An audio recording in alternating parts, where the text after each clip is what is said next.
Imagine a prison so secure that the FBI believed it was inescapable.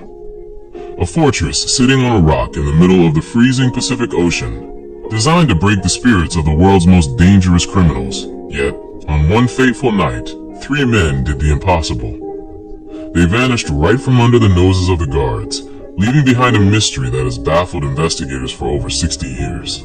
How did they do it? And more importantly, did they survive the deadly waters?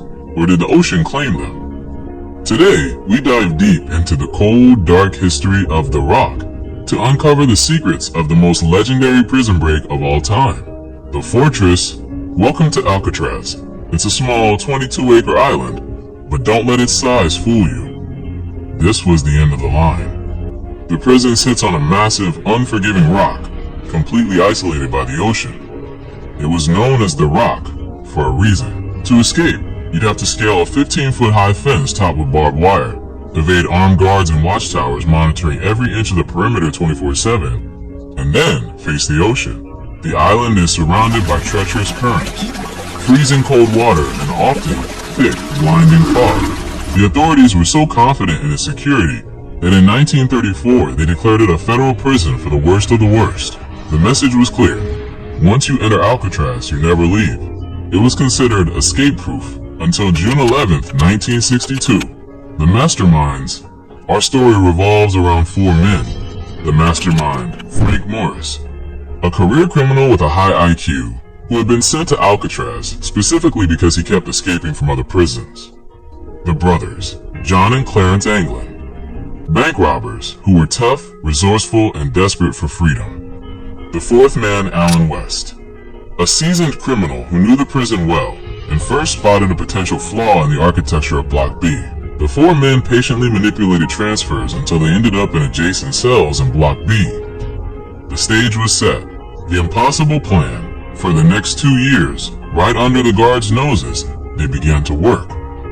It was a plan so intricate, so daring, it sounds like fiction. The target, the ventilation grates at the back of their cells.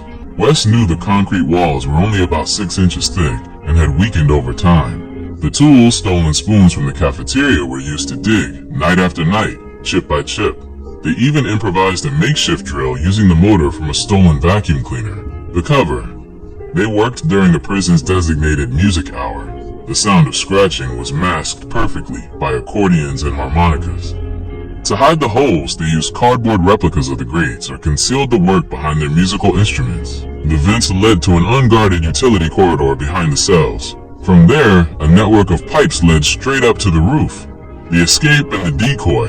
On the night of June 11, 1962, they were ready.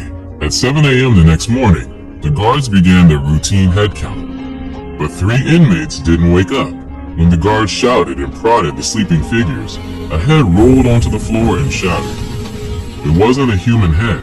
It was a dummy made of soap, plaster, and concrete, painted with flesh tones, and topped with real human hair collected from the prison barbershop floor. Frank Morris and the Anglin brothers were gone. Investigators discovered a 4th hole. Allen West never made it out. The cement around his vent had hardened, and by the time he finally kicked it open, his partners had already left him behind. Defeated, West returned to his bed and later became the key witness. According to West, the group had turned the dusty, unguarded space above their cell block into a secret workshop where they constructed a life raft and vests. They stitched together over 50 rubber raincoats, stolen or acquired from other inmates, and sealed the seams with heat from steam pipes. It was a brilliant piece of engineering. They inflated their raft using a concertina, a small accordion-like instrument, before pushing off into the dark, cold waters of the San Francisco Bay. The enduring mystery.